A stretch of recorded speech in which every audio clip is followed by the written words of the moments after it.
Man,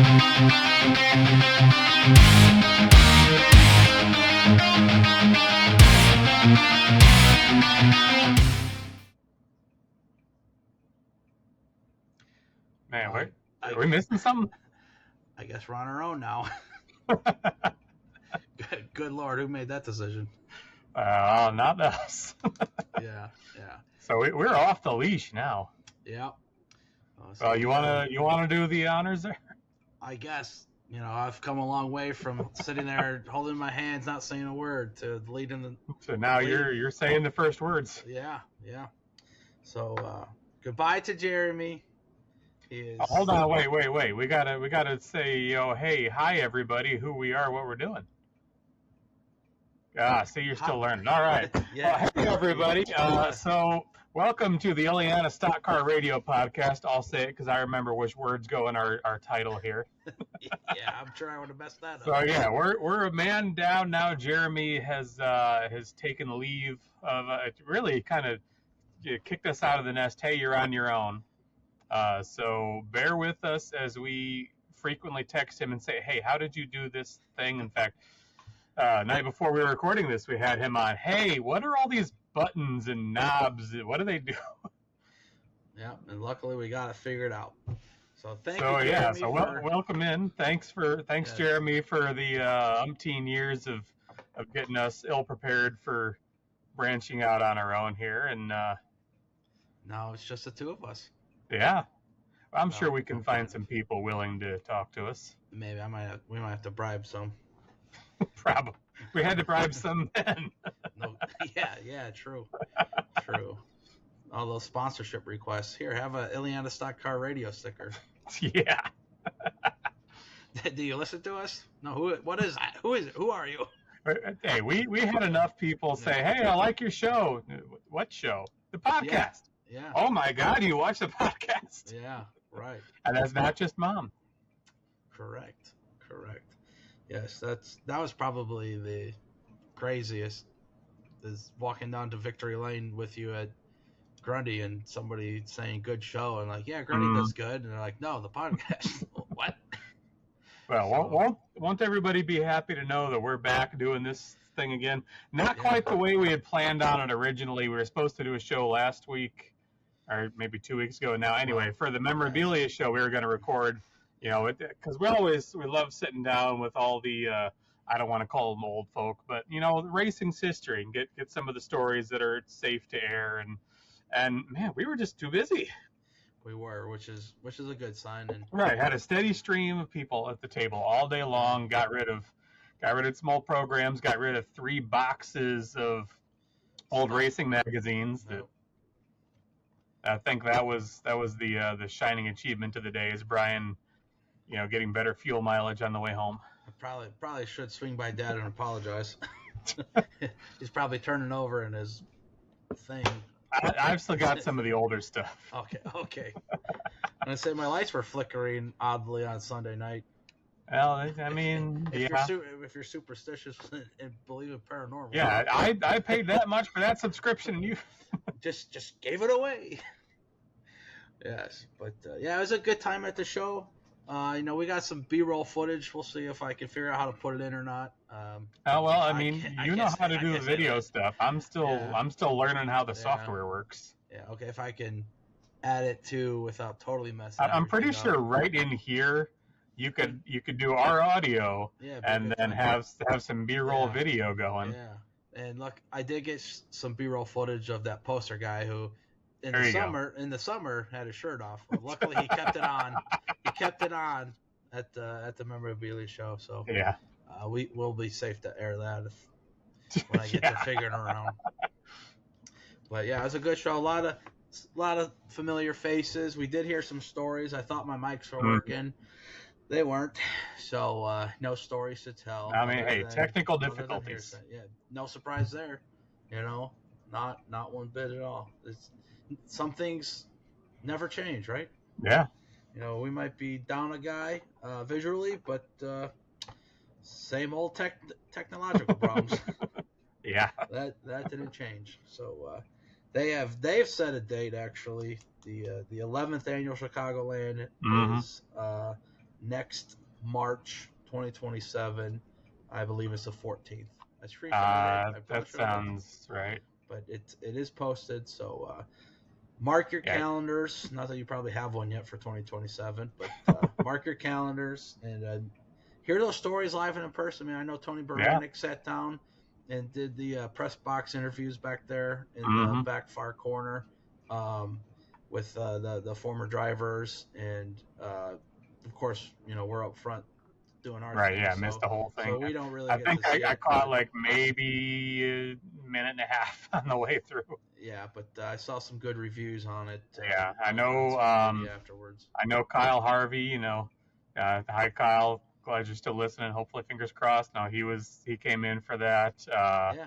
I know. I saw Dan Collier walking around. Mike Varner was one of the in-person guests. I think he did some talk. I haven't seen him in years. Pat Eklund, he's always good for showing up for that. Yeah, it's a good time. Then we had a show back in February with the Larson family, the 21st annual Racers Trade Show and Swap Meet down at the Jasper County Fairgrounds in Rensselaer, right off 114. God, I sound like a promoter. And, yeah, you just don't know the name of our podcast. Yeah, right. I'll figure it out one of these days. But anyway, that's always a good time to get to catch up with our get to sell some of the stuff that people didn't buy all through the year. If you didn't see, you probably don't. Yeah, we struck some deals there too. We have added a track to our official photographers list, so all of our Kankakee people will be out there shooting this year. Couple Fridays might see a different face because I booked those. Because you went and made plans before they announced that they're going to stay around. But I've been in talks. There'll be somebody in a GP shirt. With Evan Eckhoff taking it over and Billy Nippenberg sticking around to show Evan the way, and help him out with sponsors because Billy's got a lot of connections within the industry. So. I think it's going to be a good year out there, but yeah. Well, the fact that it's going to be a year makes it a good year. Yeah, certainly. But back to the Racers Trade Show Swap Meet. Yeah, it's a good time to catch up with Shady Hill and Kankakee folks and Ed Haas. Is that his name? The one guy that drives turbo stocks that. Yeah. Hey, Dan Odell's always wandering around at that thing too. Dan Odell. So I mean, we probably could get some good stories out of those two. Yeah. But yeah, it's we've kind of started things race season wise. I know Winter Nationals and all that stuff's done, and World of Outlaws, and they've been going. Mars is set to get started here actually this weekend. I'm headed west to go shoot the Nippy 50 at Makokata Speedway. As long as the weather holds out, fingers crossed. Yeah, I think they're looking at over 2 inches of rain between today which is Tuesday, and Thursday. So. I got a whole bunch of it. Yeah, I'll be on social media waiting to see if I'm headed west or staying home. But hopefully before you head west. Yeah, right. God knows I've pulled up to Grundy enough times to get the bad news as I'm arriving at the track. Right. But things are coming together. We're finishing up the program over at Shady Hill Speedway, and we're getting our program started. This is our first show, just you and I. Yeah. As you've heard, unsupervised, as you've heard, Jeremy has stepped away from being a on-screen talent. He might help us through on some production stuff as needed. But yeah, we've got things going, and we kind of missed our memorabilia show, which truthfully I thought was okay based on the situation we had. But just being busy and answering questions and hearing those stories anyway was cool, and a few of them were honestly the same stories, same people you see. So, but the fish got bigger this year. They did, which is no surprise. But we got the pictures to prove that those fish are not as big as they say. And so as we kick things off with just you and I here, we're gonna go ahead and start with our promoters roundtable. Yeah, our first sacrificial. Yeah, and. Landing him last night, probably about 7 o'clock last night. He agreed to come on. We're starting things off with the South Bend Motor Speedway and their big comeback, and Plymouth Motor Speedway, all under the Sauer family management team, if you will. We're going to bring in Ryan Powell. So let's bring him on. Yeah, you click the button. All right, welcoming in the promoter for not one but two speedways out east, the South Bend Motor Speedway and Plymouth Motor Speedway. With us today, Ryan Powell. How you doing, man? Good. How you guys doing? Doing well. Now that I'm in focus. Yeah, we're surviving the first new episode hiccups, I guess. Yeah. So we are shorter person, as I'm sure we've already mentioned in the intro. In the intro that we're going to record after this. Yeah, exactly. And so speaking of first timers, Ryan, it's your first time on the show. Welcome. Hopefully we don't scare you away. Hopefully I don't choke. Don't worry, we'll do plenty of that for you. I will have to say I'm don't really have the title as promoter. We all kind of join in together. Me and my wife helps. Jay Freet, Kevin. That's the one thing I didn't want to be. I didn't want to be. We're a team. I didn't want to be. I'm this guy, So right. I'm considered race director, but we all kind of stepped up and did our fair share of the promoting side of it. All right. You just drew the short straw to be the face here tonight. That's right. Yeah.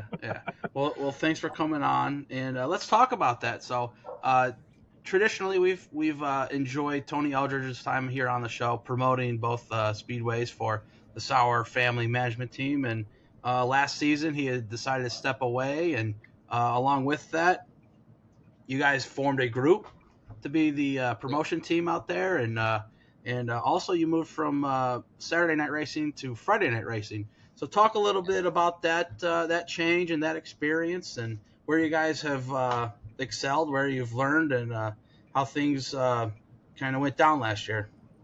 Sure.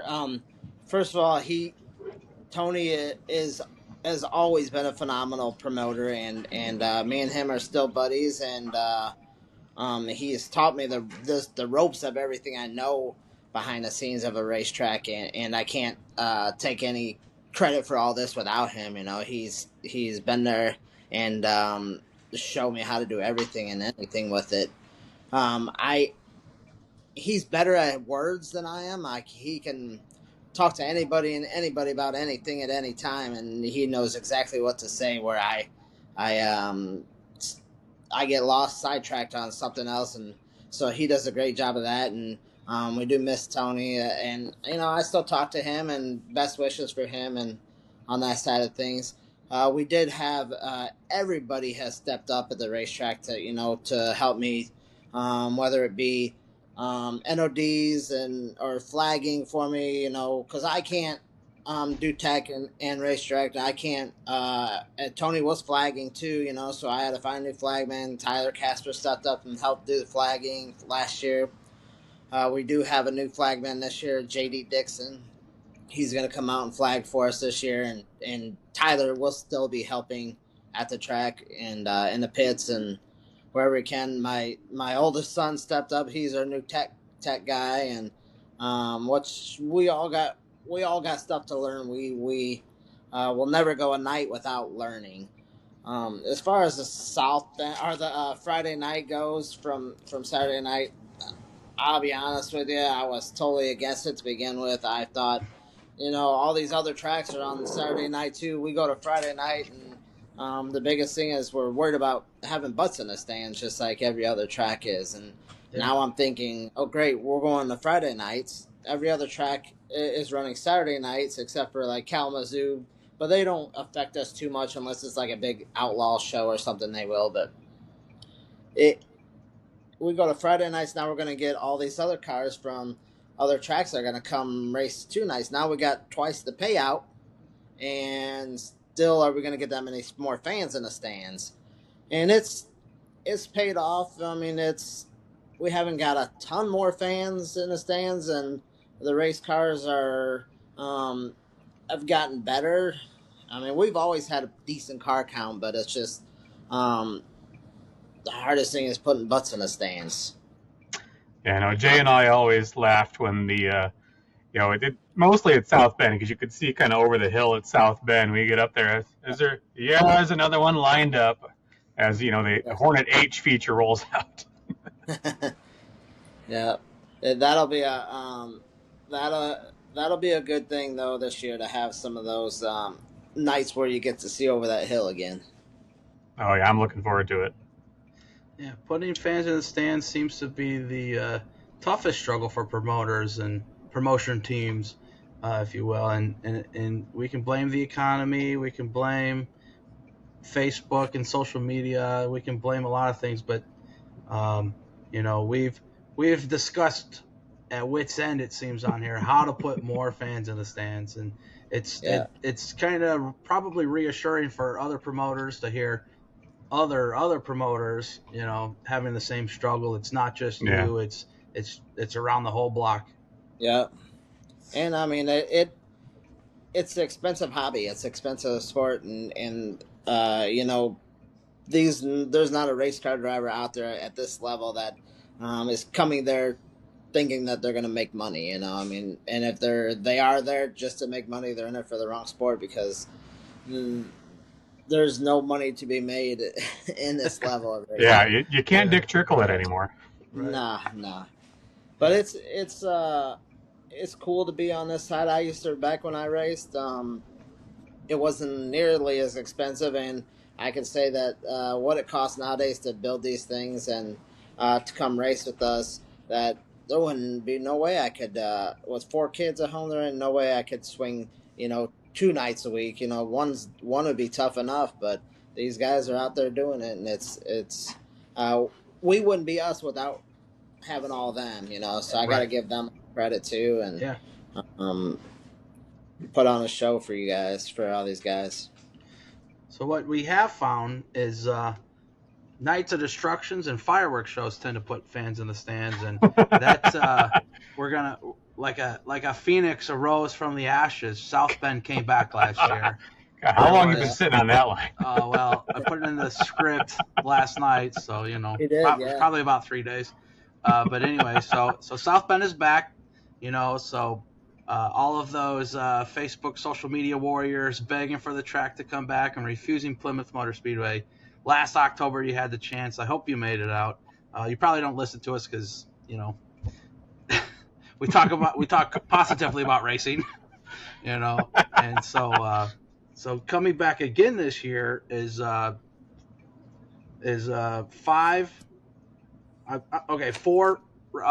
races for sure. We forgot to confirm that Halloween if that's South Bend or Plymouth, but we'll discuss that here coming up. Yeah. So South Bend is back on the schedule. 4 shows. At least some nights. Yeah, right. And so it's a little bit different setup. It's not weekly racing. Pretty much every night is a night of destruction, but also includes some racing.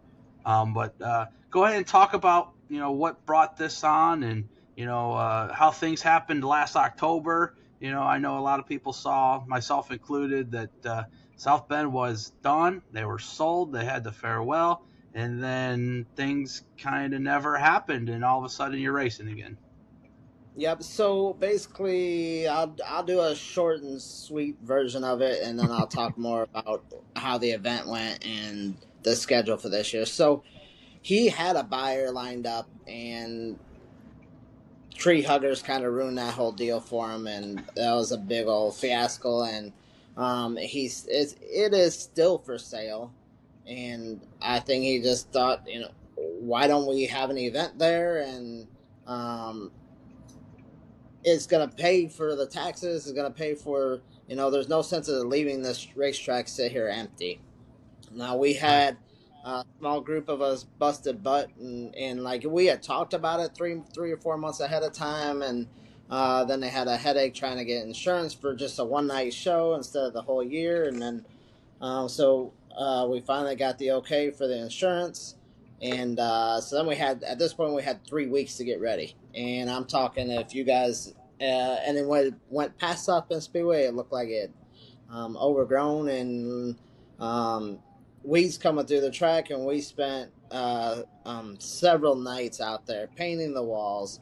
I had to put new stoplights up on each corner because some of the stoplights were missing. Verdine's helped, Tyler Casper helped, Brandon's Lawn Care helped, Buju. There's a big group of us that went out there every night almost to mow the yard, weed whip, and paint walls, and check all the electrical boxes and all that kind of stuff to make that happen. And it turned out to be a great show. No, they didn't have concessions open because we didn't have the running water on at that time because it was October. There's no sense of turning water on for one show, but we brought in food vendors, and that works so well that that's exactly what they're going to do this year too, is bring in food vendors for these events. And I think the fans like that part of it because you got a big variety, and the vendors liked it because they made darn good money. Good. So. Yeah. Good. But we got the Crown Vics will be there. The 11th, we got a week and a half to get ready for that. They'll be there on the 11th. They'll be starting our show off with the heat races, and then we'll go into like a ladies race and Power Wheel Derby, and then we'll go back to the Crown Vic features before the chaos gets going. Awesome. We do have on the. Go ahead.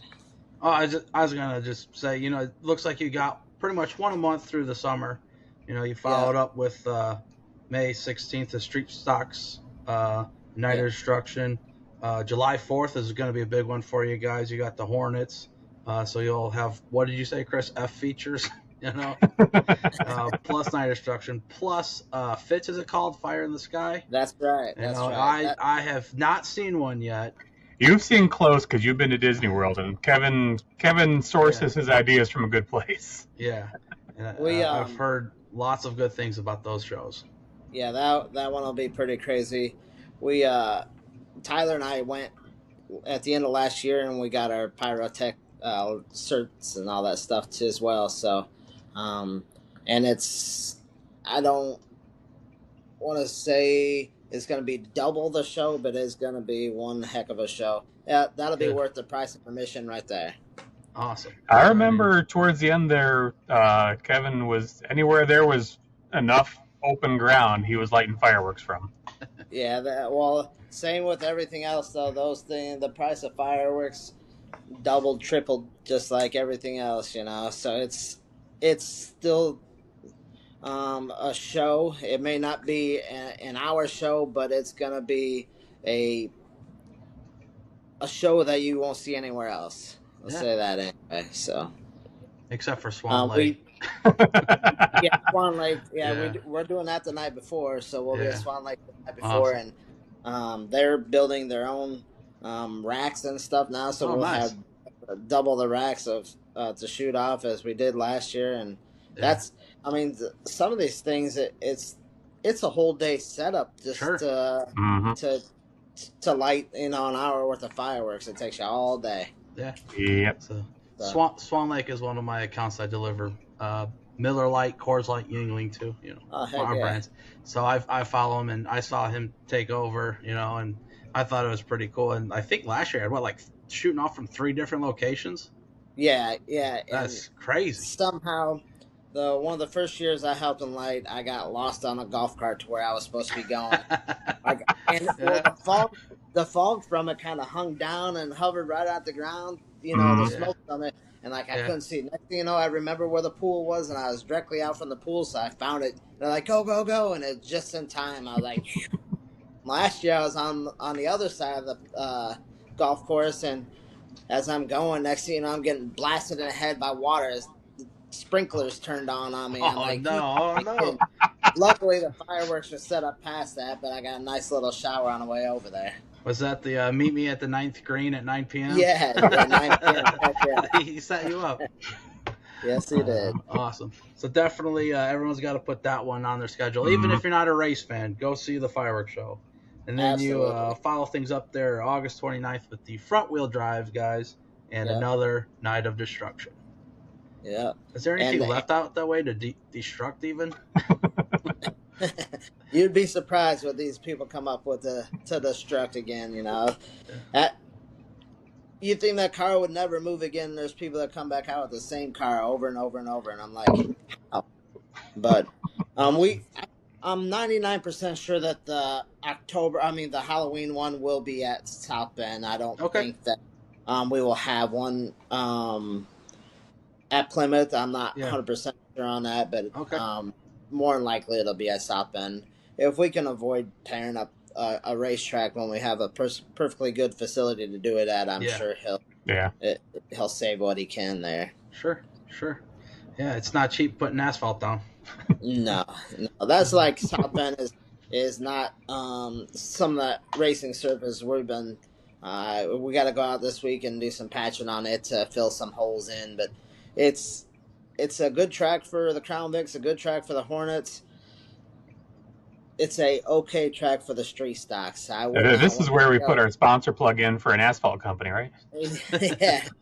I would not want to see late models. Probably too rough for a late model on there. I don't think you'll see an outlaw car in that track. Yeah. But I could be wrong. Never know.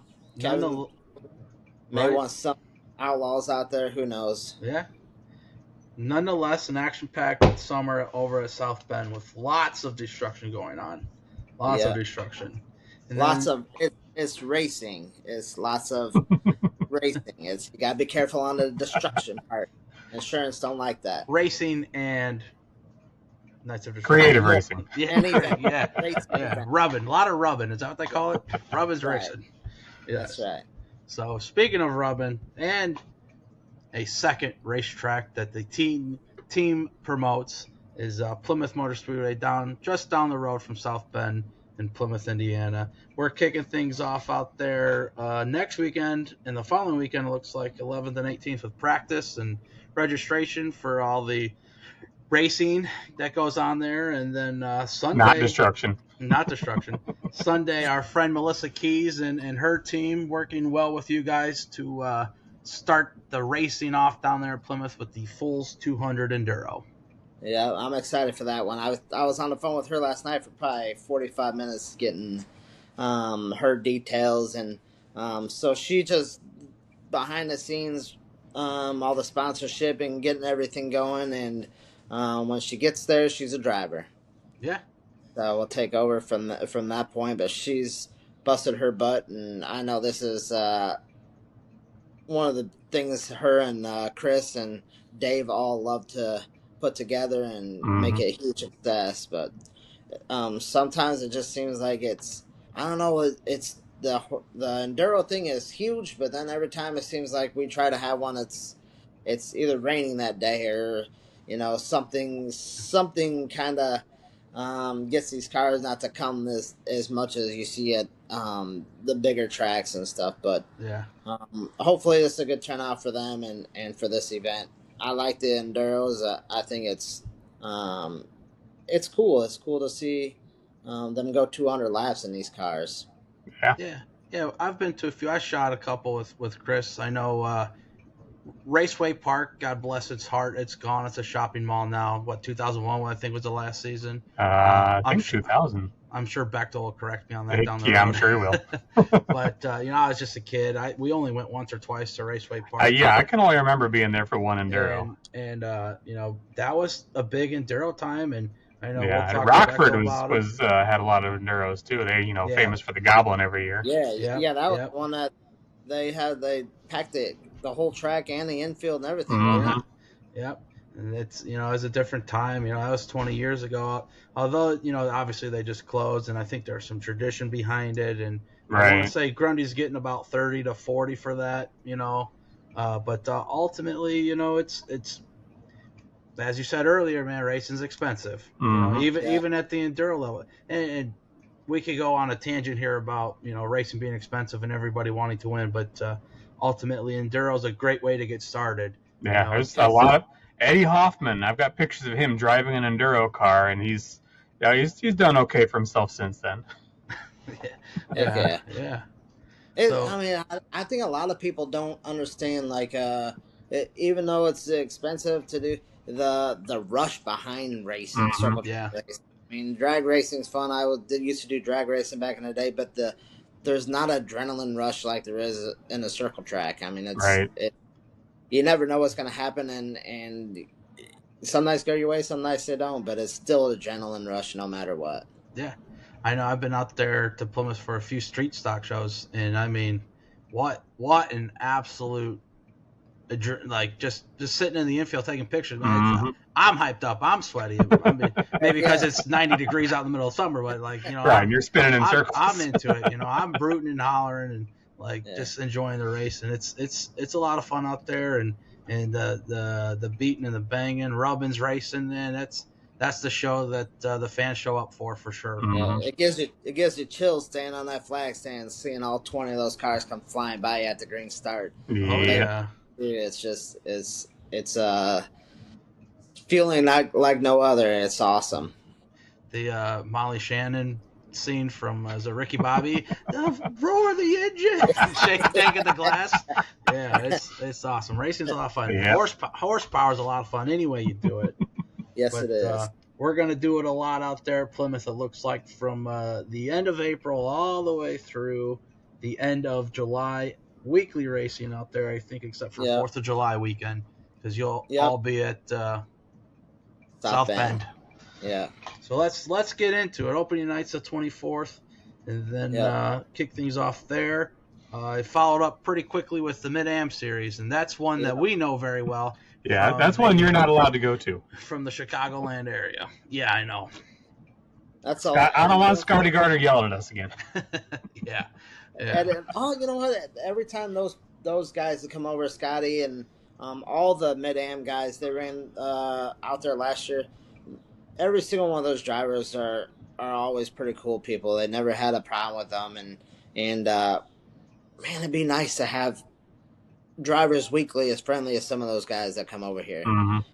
I'm not saying ours aren't, but those guys are always, they thank you for welcoming us, and thanks for the hospitality, and it's nice to hear. It's a good show. Yeah. Mid-Am drivers they're crazy on the track, at least at Grundy anyway, but in the pits, I love them to death. There is plenty of drivers out there that is a whole different person when they put that helmet on. Mm-hmm. Yeah. I think Tim and Cheryl, well, mainly Tim, he's been behind it for a few years now. Yeah. But Tim and Cheryl, they have a good culture with that series. And right, yeah. They definitely race hard and they race for points, but I think that series is now more about fun than anything else. Yeah, and you know what? That's one thing I try to do at Plymouth, and we always kind of have is, no matter what happens, you got to have fun while you're doing it, or else it ain't worth it. If you're not trying to have fun throughout the night, and we crack jokes on the radio and throughout the night, and there's times where we can't, we have to be serious, but even then, at the end of the night, we're cracking jokes and having a good time, making the best of what we have. Yeah, I tell you what, I don't really want to because it would probably get us in trouble, but I almost want to do a mic'd up just on the officials at Plymouth one night. God. Good thing there's no HR department. That's funny. So, moving on from Mid-Ams, you've got the first Grand Slam night, and so talk about the Grand Slams. I know it used to be one thing, and now it's kind of changed a little bit, and I think last year you were bringing in the Reveal the Hammer series for it. Is that the same, or? It's back to, no, it won't be a reveal. It's back to the old Kevin Grand Slam. Okay. We're gonna be running on the ST2, ST1 tires or whatever they're called nowadays. On that, we will have Outlaws on a weekly night too, so they'll be back on a regular Friday night. But they'll be on F70s for those, and so some of that detail is not set in stone yet, as in how we're gonna, what payout is and all the layout. If we're gonna do impound tires for them races, nothing's really set in stone exactly for all that yet. Yeah, I know we got to get to work on it though, because it's you know it's April's tomorrow, right?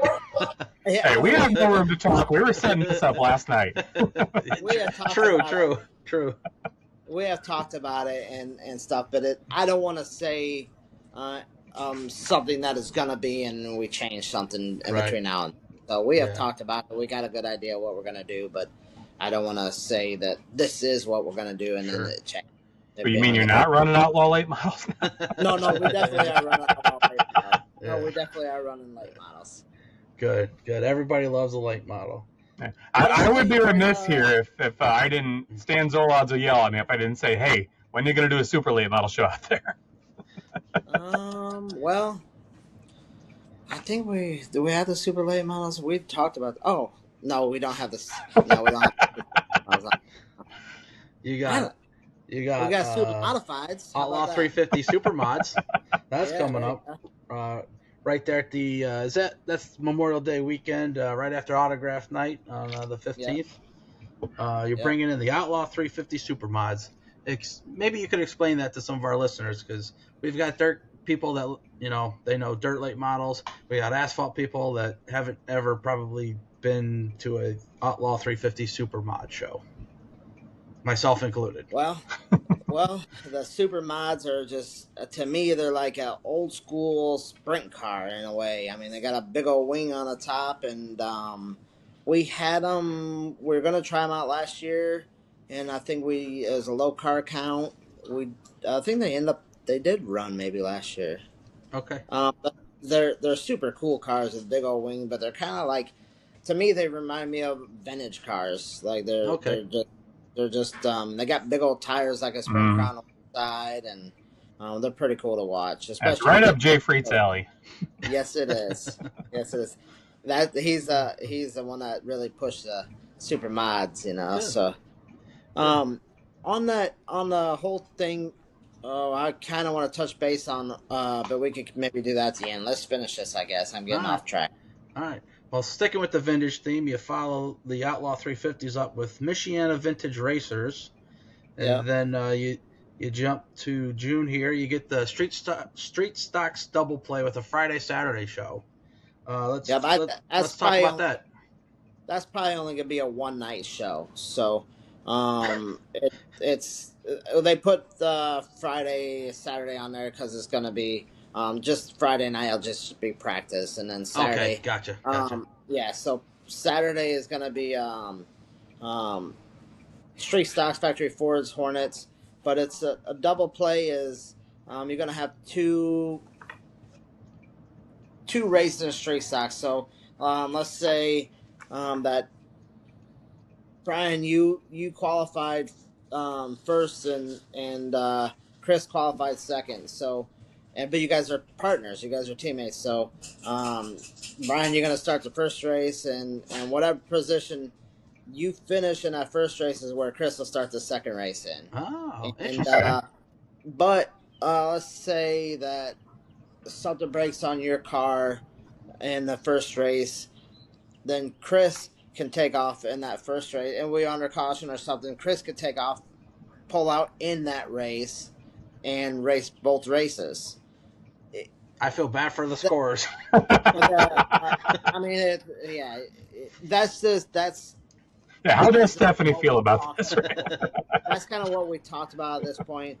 And then, but like if you win the first race, and then Chris wins the second race, there's a bonus on top of that. Okay, awesome. Yeah, I think I remember you guys talking about it a little bit there at the banquet back in February. Yeah, and it just we talked about doing it last year. We just didn't have all the fine details worked out on all of that, and even now we're better off with it, but I don't know all the fine details off my head as of right now. I know it's there, it's written down, but I don't want to come out here and say that right now. Right. Well, you'll have plenty of drivers meetings and Facebook posts to help iron out those details. Yeah. Mm-hmm. So it's totally understandable. If I said something on here right now, my phone would be blowing up the rest of the night. So. Yeah. Well, luckily we're not live, and I don't think this will post until Friday. So you got some time to charge your battery and get a good standard response typed out. On that note, if you have any tech questions, please reach out to Cameron Powell, not Ryan Powell. Right under the bus. Yeah. So after you're racing Street Stocks in this event. So you move on with just a regular weekly show, and we'll come back and talk about weekly classes here when we've wrapped up the schedule here, and then you back again in June is the home run event for the street stocks. Just Yep. 2 weeks later. Talk about the home run. The home run races is probably one of my favorite races because to me anymore, street stock racing is where it's at. Yeah, I love street stock racing, and it's a good payout. And it, we got one of the nicest guys is Troy. He comes all the way from Kentucky every year, and he is such a super nice guy. He's gonna come up and race with us a couple other nights too this year, just so he can get better at it. But just to see cars from all over the place come for this event it's an awesome showing. It'll be a impound race for sure on a straight stock night. But yeah, it's a good money race, and it's good to see all the street stocks come out and party with us. Yeah, I know. I came back. I think it was 2 or 3 years ago. Came with Chris to one of your street stock shows. I don't know if it was 10,000 to win or 5. It was a lot of money to win, and it's one of those big money races. I think I watched street stocks for straight 4 hours, and I'm just like, okay, can we get to racing now? I mean, it's just all day, just baking in the sun, man. And when the lights finally came on and the feature was ready, I want to say it was Brock Gannis and yeah. And who's the guy that you either love him or you hate him? They went back and the people out there.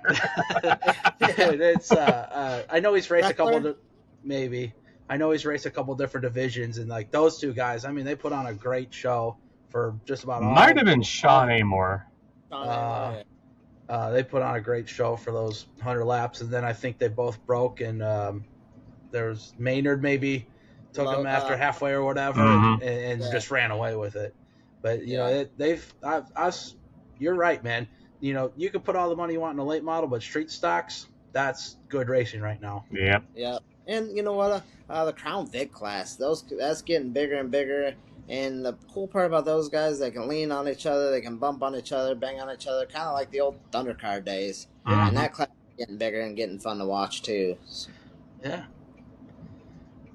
I will say I drove a Hornet car beginning of last year at South Bend, or 2 years ago maybe at South Bend, just practice night one night.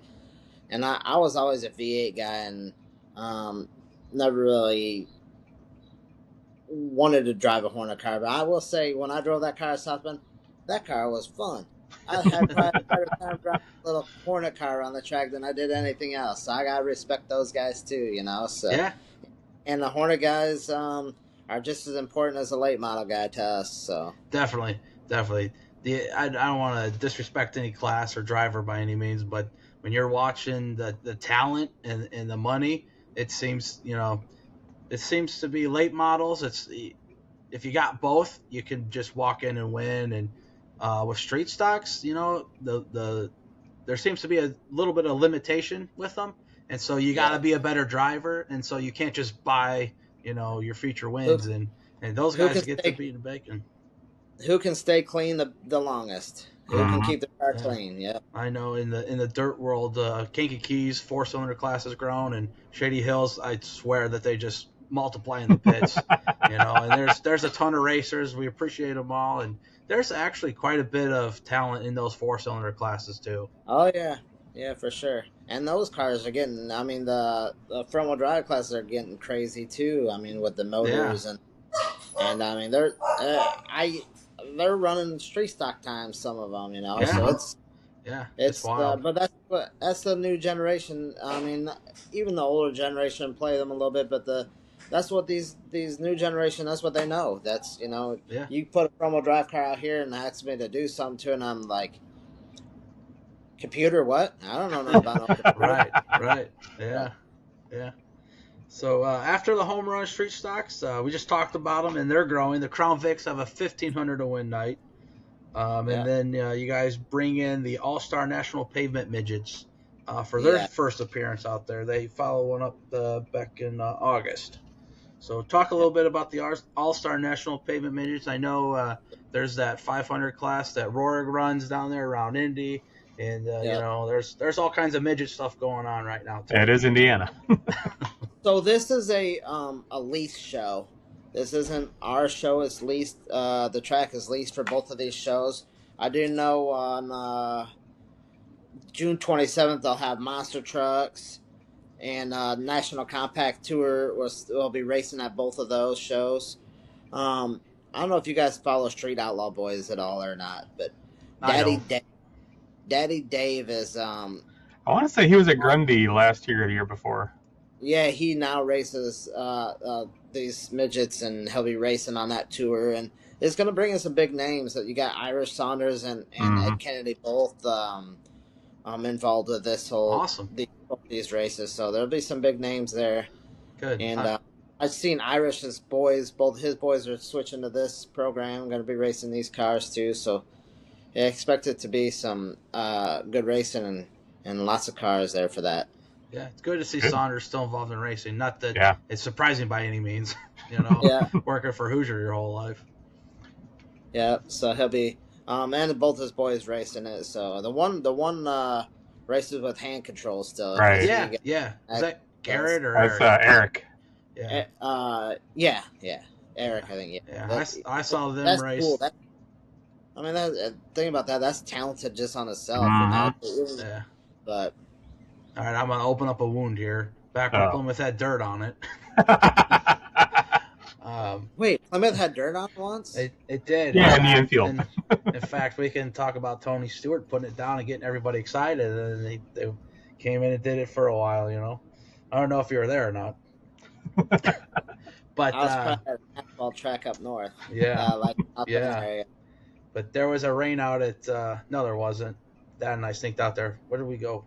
I thought it was a rain out at Shady Hill, and you snuck out to Plymouth. There was, but they weren't running the 410 wing sprints. It was a couple years prior. I went with a buddy out there, and I got to see Eric and Garrett race. I think they kind of had a low car count with the wing sprints out there being a weekly class, and I know it's a fun class, but you got to go to the USAC or the high limit to see a full field. But ultimately, which I guess side note. Great Lakes Super Sprints is a 410 series that's growing around here and going to come to Shady Hill. Foreshadowing. Got you with the plug. Spoiler alert. But yeah, it was cool to see Eric and Garrett run that class out there at Plymouth. That one time I went a few years ago. So, Garrett did Outlaw car last year for one of the reveal shows that. But he got in some trouble early on and lost a radiator in it. But gotcha. I'd like to see how that would have went. And Well, that's racing.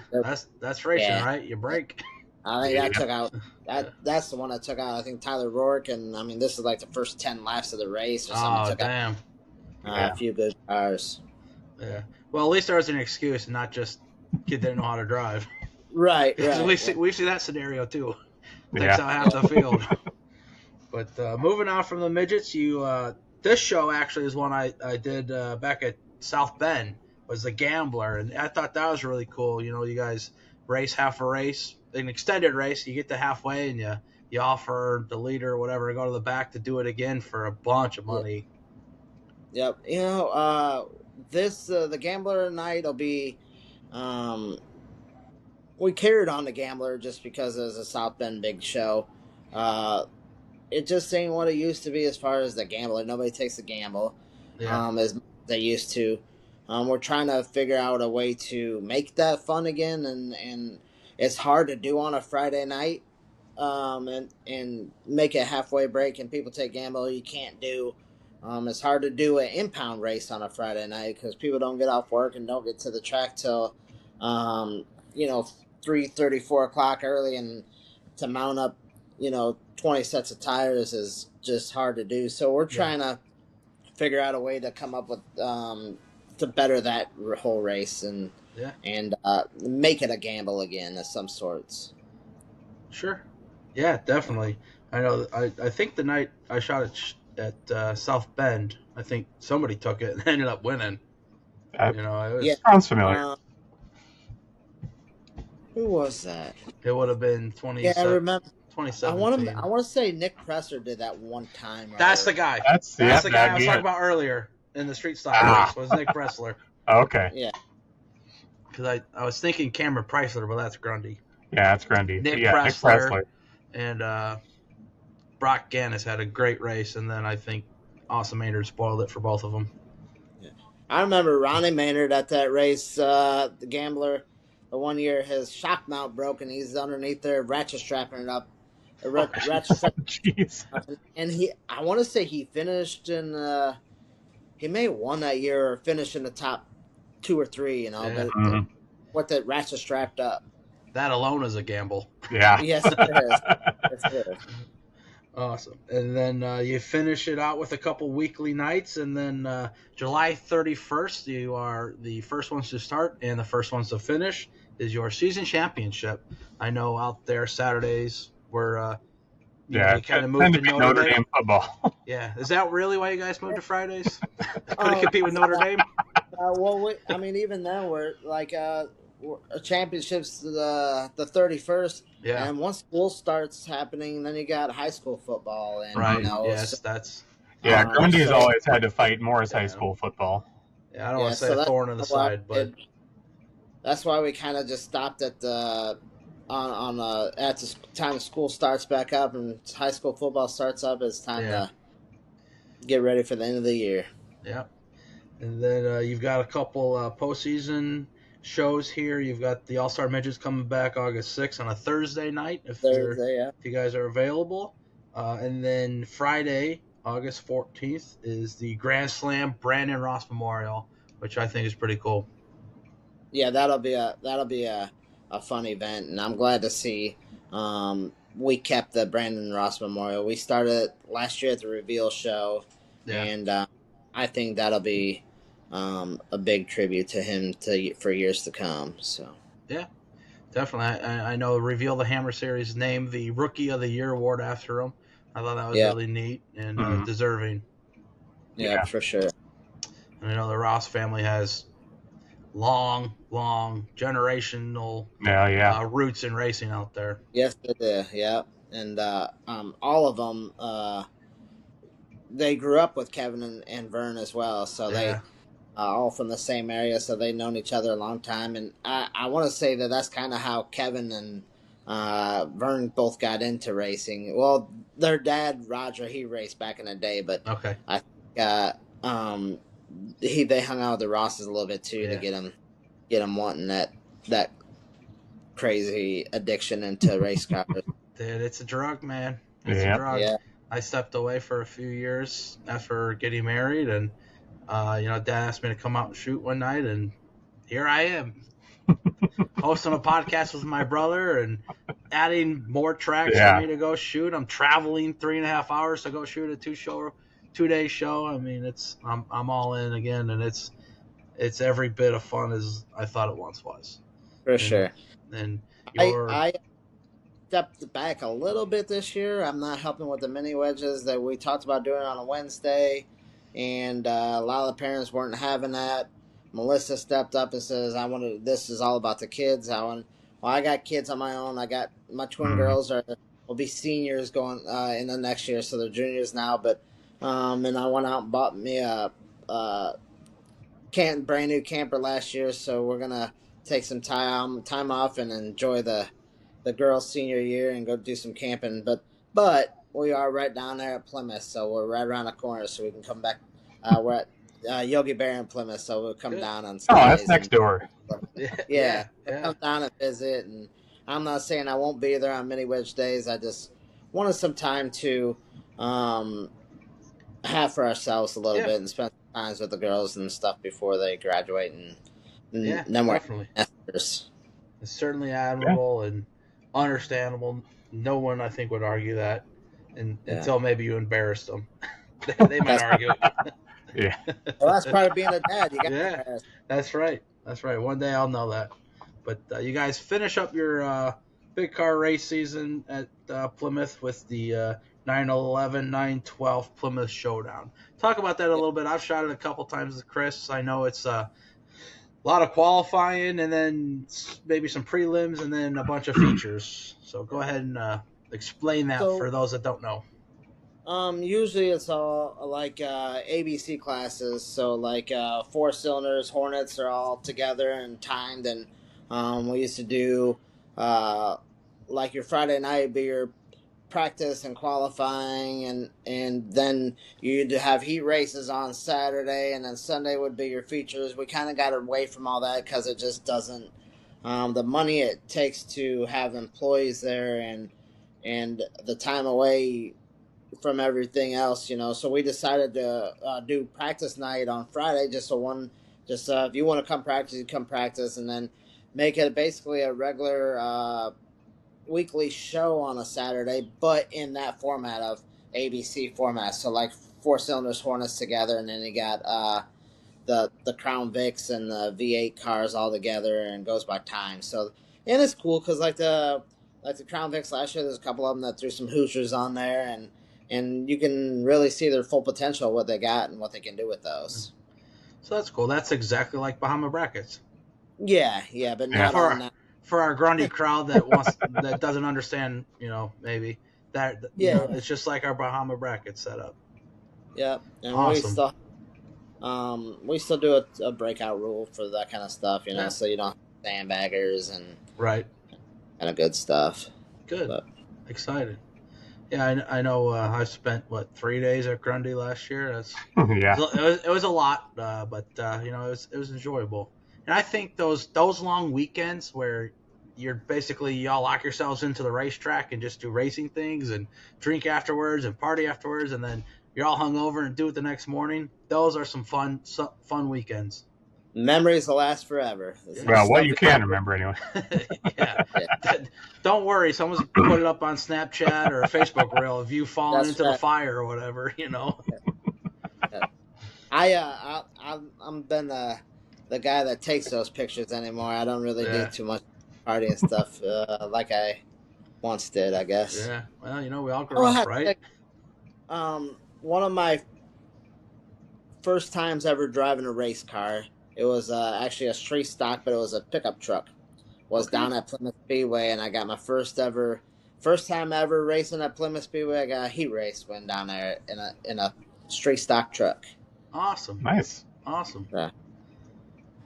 Plymouth kind of brings back some good old memories, and I'm glad to be there and helping these guys out. Yeah.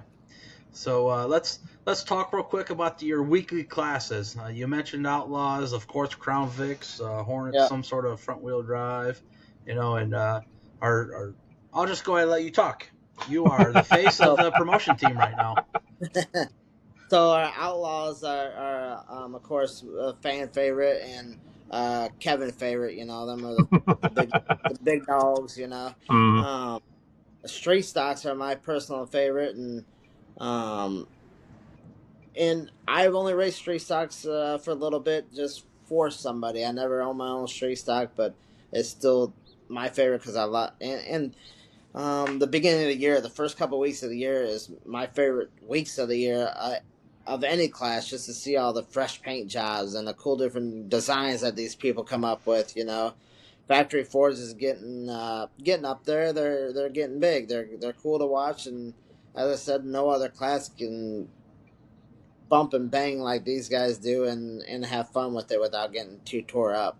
The 4 Cylinders is a combination of front wheel drive, kind of built front wheel drives with Hoosiers and mini stocks, the old mini stocks. Because we combined that class a few years back because we weren't getting very many front wheel drives, and we weren't getting very many mini stocks. They wanted mini stocks, and so finally we came up to add both of those together and make it a full field of cars. And then the Hornets, them are our biggest class. I mean, as far as we got more Hornets than some nights than we know what to do with. But if it wasn't for those guys and the people they bring in, it would be almost impossible to keep everything going because they bring the fans, they bring the people in the pits, they come and put on a show for everybody just as well as the late models and the street stocks and everybody else does. So we used to joke, Jay and I think would be, Tony, man, I thought there's 120 cars in the pits and 130 of them are Hornets. That's right.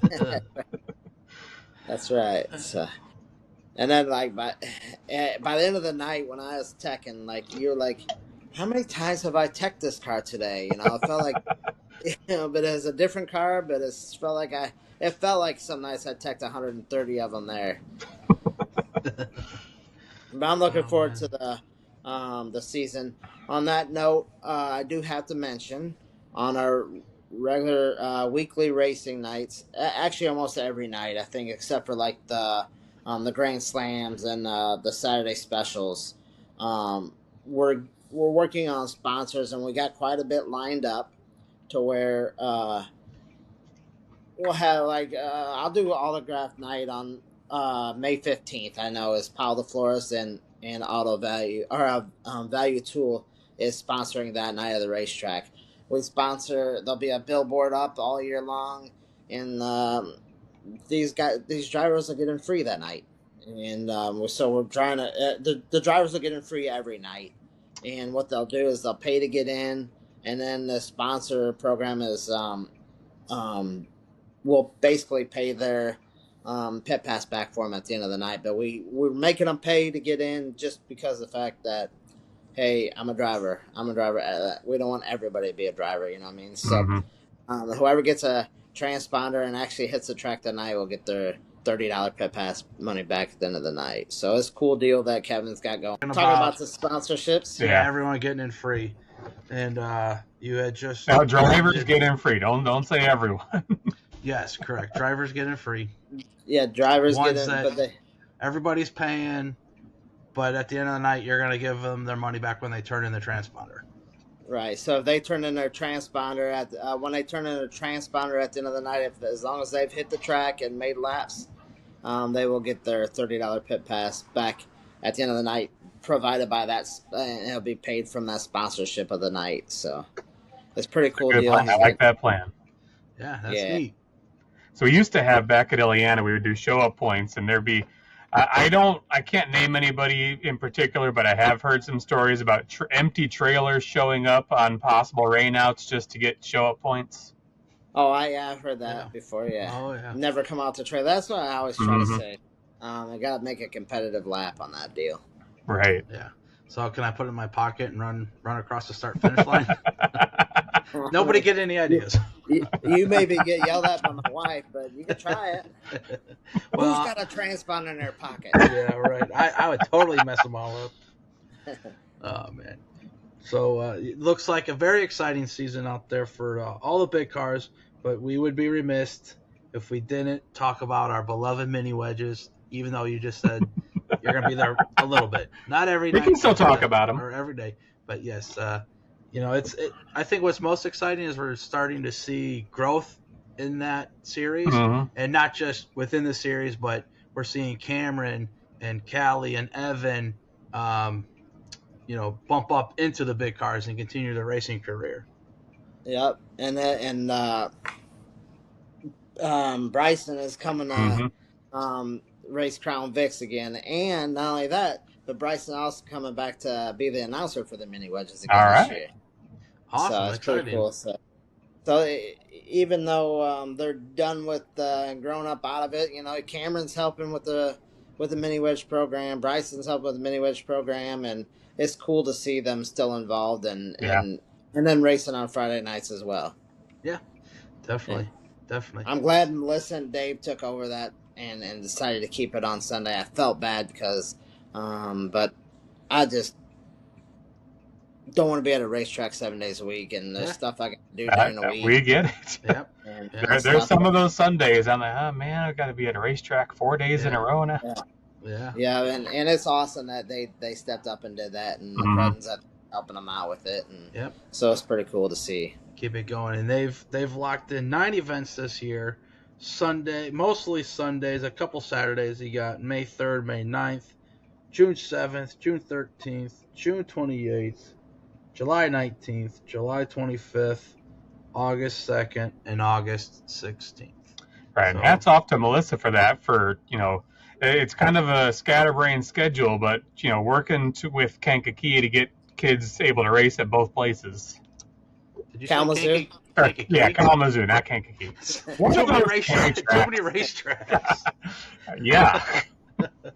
And she's been working on on that, and she's also been in contact with the Wedge Innovations people that are been building some of the new carts and motors, and they were kind of skeptical about the motors that they run, and but then they called, Dave went up to their shop and talked with them, and he showed them what he does, and they're still sealed motors, and so they've been working with Dave and Kalamazoo both to try to get everything in the same playing field across the board for all the drivers there. That racetrack's getting one set of rules. I like that. Yeah, very helpful. Very helpful. It's easier to do on those guys. It's very hard to do on a bigger car. We tried, but we're close on a lot of them. Good.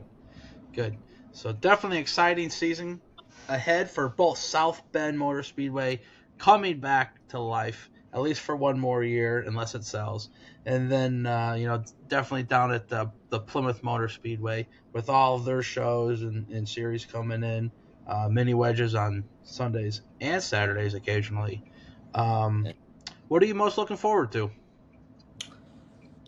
Warm weather and being at the racetrack. I mean, seeing a lot of these people have become my good friends, and it's a long winter, and I think I'm most excited for us again seeing all these cool new paint jobs on the cars, because that's my favorite time of the year on them. It's seeing the new wraps and the new decals, and I seen a couple of them last weekend at the car show. A couple of guys come out and showed the cars with us, but it's that's probably my favorite thing, is seeing the new designs on the cars. Yeah, definitely. Well, that's just a couple weeks away here, and we what did I want to say? Oh shit, brain fart. I'm gonna have to cut this out. That must have been important. Hang on. I don't know. See, you didn't mess it up. I choked. Yeah. Oh yes. Why don't you tell us where to find you? That's what you forgot. Oh my, yeah. Where to find me? Well, where to find Plymouth and South Bend for the schedule and information. So you can either find us on PlymouthMotorspeedway.com or again on Facebook, Plymouth Motor Speedway or South Bend Motor Speedway. If you're looking for any rules for racing or NOD stuff, it's all on the Plymouth Speedway website. Go down off the driver page and I'll say rules.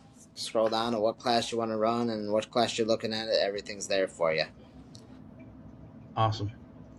And if you have any tech questions, reach out to Cameron. Right. Yes. I do want to give a shout out to every single person that has helps with this whole program, from track and session to photographers to gate people to our track safety, which we're working on getting some new equipment to help them guys out a little bit, to our EMTs, to scoring. My wife Stephanie, she does excellent job at helping me do. She's my secretary too. She keeps all the schedules for me ready for that Friday night of events, and employee lists and everything helps me keep everything in line there. And hey, you forgot this, and she's like, here it is, so every single person that comes and helps one way or the other, it means more to me than anything. So yep, the more the merrier. We love our supporters for sure, and we'll support you the best we can. We've got our own 3 tracks, and I know Chris just showed me the schedules, and he is all over the place with Grundy. He's gonna have to get himself a helicopter. Yeah. So we and a clone. Definitely got a busy summer coming up for all of us, and we wish you the best over at South Bend Motor Speedway and the Plymouth Motor Speedway, and look forward to seeing you at least once or twice this year. Even if it's a Sunday, mini wedge day, and you come in with a beer and to hang out a little bit and bring me a sandwich. You never know. I may have to fire up the smoker one day, and there you go, and bring food over after that. Hey, so. We love a party. Heck yeah. I appreciate you guys for having me on, and it's when you text me yesterday and asked me if I want to be on, I'm like, oh no, I've never done this. I hate talking in front of people, and I can't stand the sound of my own voice. I can't promise you I'll go back and watch any of this, but That's I appreciate you guys and what you guys do for the sport. Thank you, Ryan. Yep, thank you. All right, have a good one, guys. Bye. Well, there we have it. First. Yeah, hey, we survived. Done. We survived. Ryan survived. I think we did okay. I still got all my fingers. Okay. What are you doing during recording a podcast that you might be worried about your fingers? I don't know. You're in focus again, so that's a good sign. Yeah, we're heading in the right direction. Yeah. But, so, yeah, definitely an exciting season coming up out there. Yeah, I can complain a little bit. I wish I was able to be at it more. Yeah, right. Yeah, the Fridays doesn't work out for me real well, but I'm excited just the track, making all the progress they have and having plans both at Plymouth and South Bend, because God knows I love going to South Bend. Yeah, and obviously I've been to both places. I don't really have a preference, right? So I just love a good race. And right. I love being at the racetrack, and I love taking pictures and working on relationships and getting to meet new people. God, I sound like Dad. I think he'd be proud of that. Yeah, maybe not as proud of you getting rid of all the racing magazine subscriptions. Yeah, right. But he taught you the real lesson. I got more room in my basement now for more stuff. Hey, by the way, I've got some Illiana program. Sell them. We tried to. Yeah, right. We ran into the same problem we always do. Is our stuff's about 10 to 15, although the stuff that we've got a lot of is like 30 years too new. Right, but we'll get there and we'll move it. I know we've got some people reaching out to us for stuff. Mm-hmm. We just got to mail out because they can't make the show. But yeah, that's right. And I've got several dozen thousand negatives to scan. Yeah, so you should probably get on it. Race season's here, so. Well, then I've got several dozen thousand new pictures to take. Yeah, right. Which at least you don't have to scan the negatives anymore. You just That's true. It's a little bit faster. You just have to invest in more and more and more storage, which is ungodly expensive right now. Yeah. Yeah, I think I sent you a post earlier about my like Dad's fictional retirement plan was his baseball card collection. Mine's going to be my stack of hard drives and SD cards. Yeah, no kidding. Jeez. But yeah, it's exciting to see South Bend survive, I guess, if you will, for now. Obviously Ryan said it's still up for sale. It's right, the deal fell through, and personally, if I had my way and lots and lots and lots of money, pave that thing and race it. You got Plymouth on Fridays, South Bend on Saturdays. Yeah, well, the hard part in that is. But there's a lot of.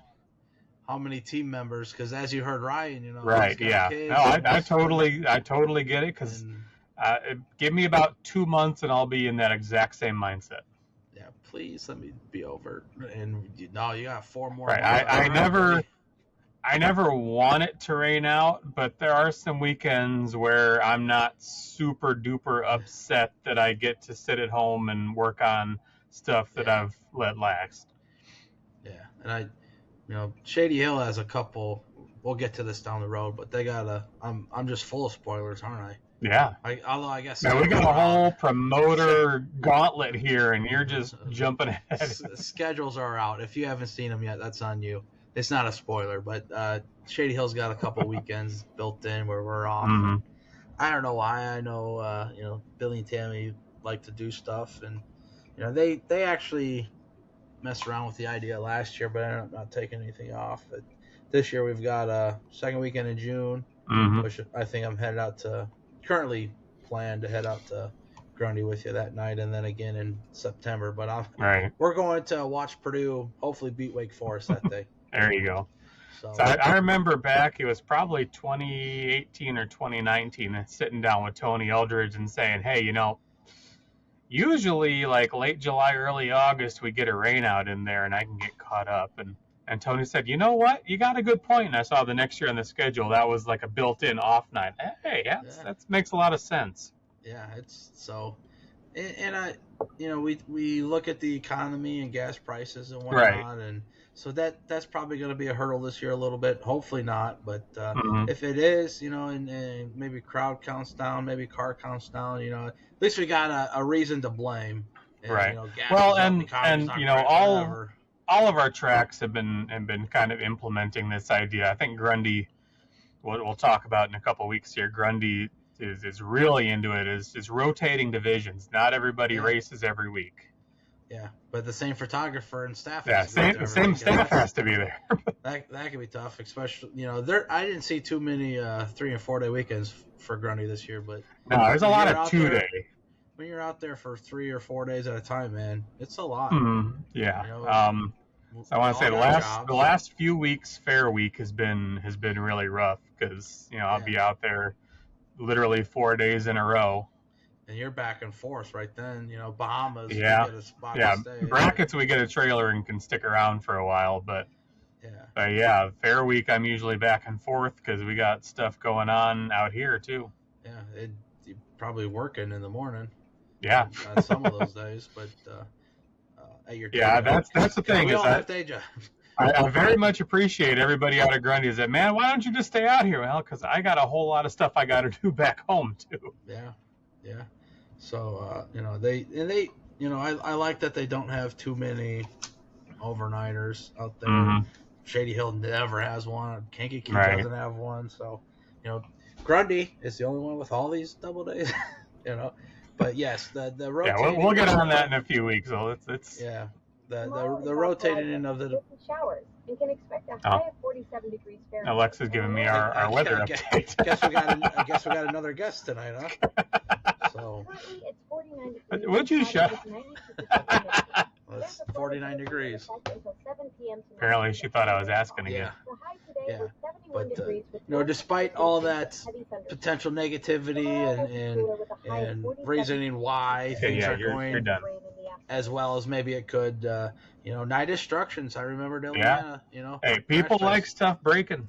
At Grundy, you fill the stands. Mm-hmm. So despite all things considered, even when the economy was tough back there in like 07, 08 at Illiana, man, we might have struggled a little bit on a race night, but you come out there for Crash Fest, there's not an empty seat in the house. Oh yeah, the line was out to 30. I guess this would be the notes for promoters is if you can't get them on race night, get them on Crash night, right? Or whatever insurance will approve, whatever you want to call it. So, but that's really awesome to see South Bend sticking around, and all the stuff they're doing at Plymouth, the handful of different series they got coming in. We love our Mid-Ams. We've been following them since the Illiana days, basically. Mm-hmm. Because back when they first started, kind of as Grundy County's modified street stock division. That I don't think that was that car. It kind of developed into the Mid-Am or maybe the Mid-Am series existed and they were running that division. Either way. Yeah. Well, I know it was like mid '90s or so. Wisconsin really brought out the Mid-Am sportsmen because there was always late model sportsman street stocks at Illiana. Right. And there was like one or two Mid-Am would come race with the sportsman, and then they just went full Mid-Am.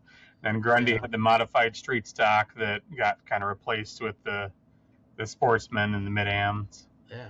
So it only took them 30 years to make it past the Kankakee River. So that's exciting. I know they raced out there last year, and I feel like Plymouth is a good track for that series. I know they run the Milwaukee Mile, which has got to be like driving at a Daytona. And God, yeah. And to come to Grundy and Plymouth, short tracks, which is that's where we cut our teeth, and we could have that 2-hour argument for NASCAR is you need to get back to where you cut your teeth. And it's good to see series venturing out, and it's good to see promoters and tracks letting that happen. You could certainly be full of yourself and say, hey, like, nope, we're not doing it. Like, this is our track, these are our people. But it's cool to see people working together. Much like the mini wedges and wedge innovations, right? And different tracks working together. That's Kalamazoo and Kalamazoo and not Kankakee, Kalamazoo. yeah, right.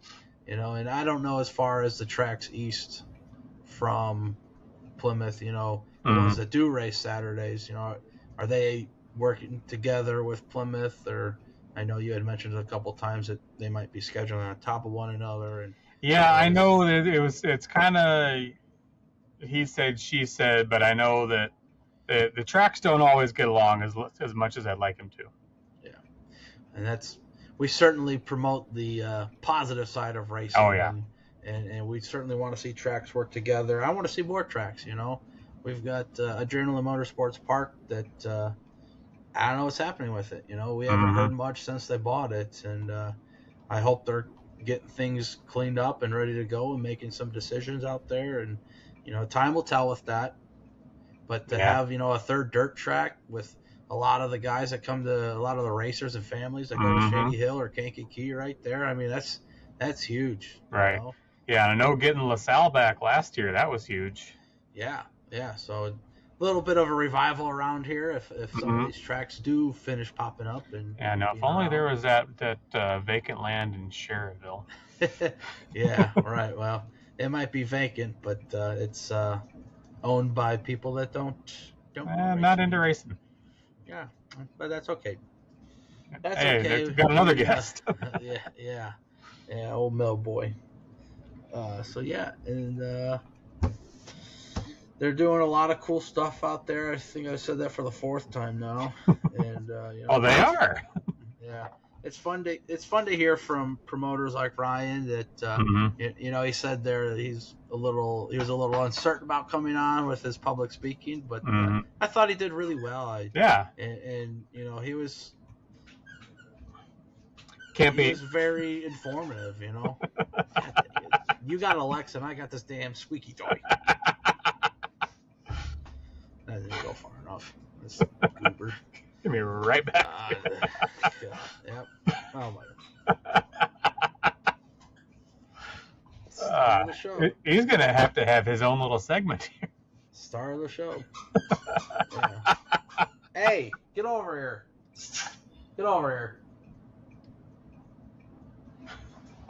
You're done with this. Oh my god. Well, that derailed everything. All right. Well, so now we're gonna have to have Miller merch. Anyway, very fun to talk to Ryan. Excited for the 2026 season out east with South Bend and Plymouth. Had a great time at the 10th annual Chicagoland Racers Reunion Memorabilia Show. You just listing off our bullet points from your notes? Yeah, just so that I cover. God. I'm glad it wasn't a total debacle. You remember when we were supervised? Dude, I haven't even had a beer yet.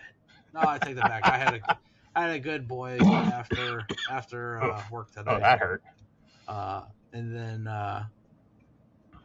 had a great time at the 21st annual Larson Family Racers trade show in Swampton over there in Rensselaer. You know, and race season's here. It's an exciting time. Shout out to Left Turn Graphics and Melissa Keys for and her crew putting on the Fulls 200 Enduro to kick off race season. I think that's the day after the Spring Classic.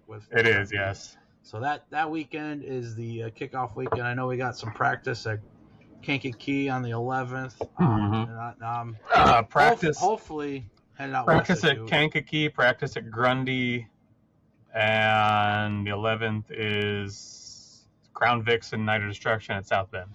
Yeah, so exciting time. Hopefully you guys are getting in your cars together or planning your summers out.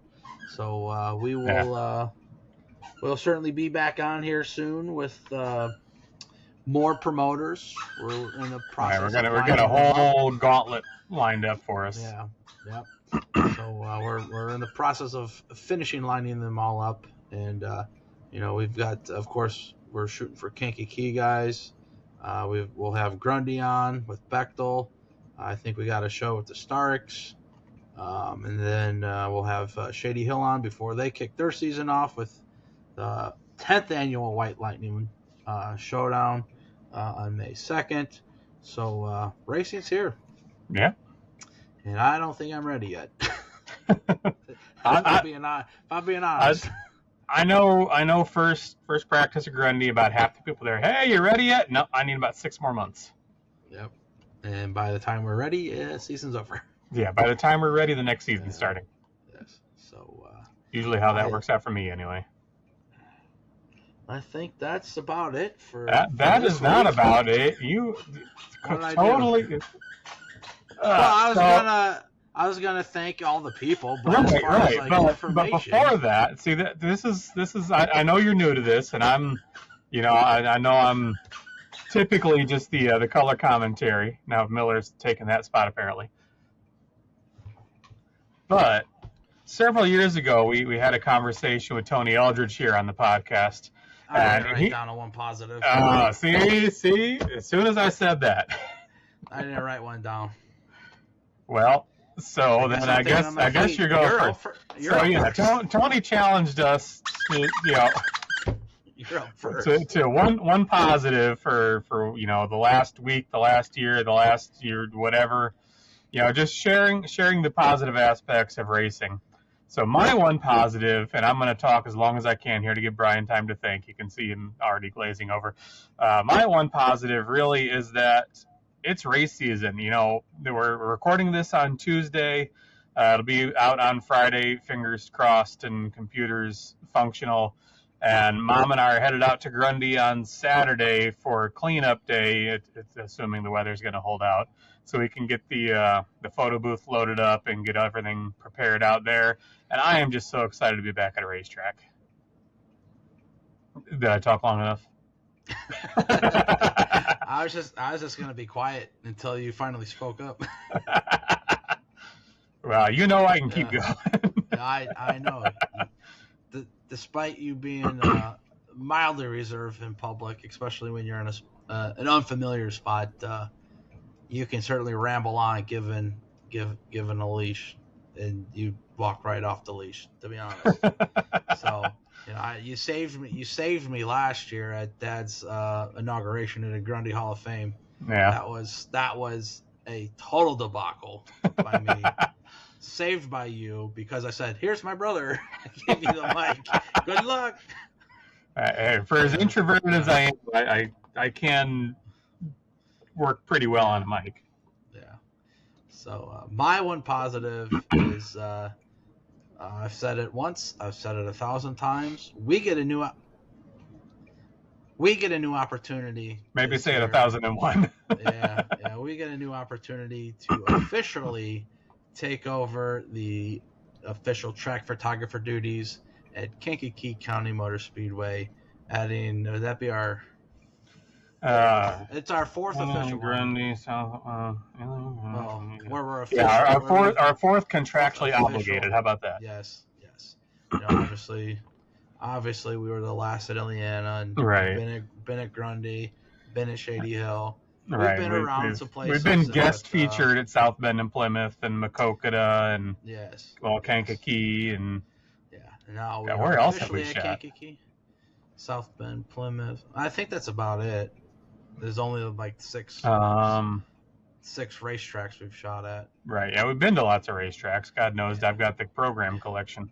Yeah. Right. But yeah. So that's gonna be an awesome endeavor that I will spearhead and use your help when I need it and can get it. I know you and Aaron are excited to shoot April 24th as I fly home from Pensacola, Florida that day with my lovely wife from. I hear there's a racetrack down there. There is, and I have already submitted the request for. Yeah, I made the mistake of not looking at their schedule, and prioritize Shady Hill. Got to be home Saturday for practice, and truthfully, it's just practice. I could have just been okay missing it, but we're there. We take care of our own. That's what we do as official photographers. Something like that, anyway. I booked a flight home Friday, and so we land at 5:45. So I will not be available. Week 2 of the new thing that I just kind of took on. And that is something else that you got from Dad. Yeah, definitely. But so it's going to be a fun year. It's going to be crazy hectic. We are not currently going to have a photo booth out there. but we're certainly going to work towards that. I know I'll be working closely with Evan Etkoff, and a little bit with Nippenberg as he sticks around and helps things get going for Evan. Looking forward to that. I know if nothing else, we'll certainly roll out the red carpet and bring everything we got to the awards banquet in January. And if you're looking for a job, hit Brian up, because we. Well, I need to find space to have a photo booth. B, I need mom available to train said employee up, so that she doesn't have to work 2 nights in a row until she retires. And then 7 nights in a row. Yeah, right. Thanks, Mom. We love you. Yes.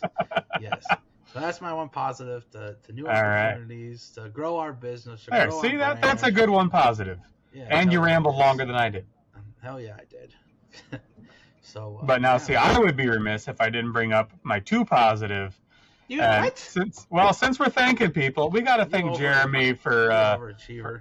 Yeah, I know. Got to thank Jeremy for getting this off the ground and having some crazy idea that blossomed into really a pretty damn cool thing. Yeah, definitely. So thanks for walking, Jeremy, so we could run. Thanks for he ran so we could stumble. Thanks for letting us stand on your shoulders. There you go. Yeah. Thank you, Jeremy. We appreciate everything you did for Illiana Stock Car Radio. And you will be getting a text to make sure you watch this at least. Yeah. There'll be a quiz at the end. We're going to get a text from him saying, "Oh my God, you did that? What are you doing?" So, but yes, it's thank you to all of our listeners and supporters. Thank you to the tracks that allow us to come in and do our thing. Thank you to everybody that has showed up and been our on the hot seat sacrificial guest star. Yeah. Thanks tonight to Ryan for coming on, and looking forward to a fun year out east with South Bend and Plymouth. Yeah. And get your backside trackside as. There you go. You remember that part. Yes. Yeah. Who else do I have to shout out before I hit end on this? Well, I was gonna say, buy your pictures from Good Acre Photography. Buy your T-shirts from Good Acre Design, which. I've got a little bit of a side project going with that. I'm not going to announce anything because I'm not even close to anywhere to announce it. But I've got some side stuff going on with that. Don't want to say something that you're going to. Yeah, I don't want to say something that I'm going to get phone calls, and I mean it'd be me yelling, but still. Yeah. Right. So that's that. Yeah, I think that's it. Got the first one out of the way. All right. Hey, first cut's the deepest. Rip the Band-Aid off. I think we'll. I'm excited for the future of us 2 knuckleheads being knuckleheads to a wider audience. This is gonna be a lot of fun. Yeah, I think so. Soon as I get the hang of things. Yeah, I mean. Remember everything that I need to say. Right. And quit rambling and making this such an awkward sign off. It's almost like you and I are in a battle for the last word right now. Yeah, a little bit, yeah. But I was told several times in the early stages of doing this, it's the banter that's most entertaining. We share facts, but we also were fun to listen to. So I'm taking that to heart and running with it. I hope this was fun for you, because it was not fun for us. Oh, I'm having a blast. You've got to do all the work. Yeah, it was a good time. All right. All right. Have a good one. Looking forward to seeing you next time. Click the buttons down here. Subscribe should be Brian Point because of my heart. Oh shit! Yeah, you gotta put that stuff in. Yeah, you gotta subscribe. You gotta click the bell. Get notified. This might get posted next week. We've totally ruined it. So, all right. Well, thanks for listening, everybody. We will. Catch you on the flip side. Wait, no. Racing, not destruction.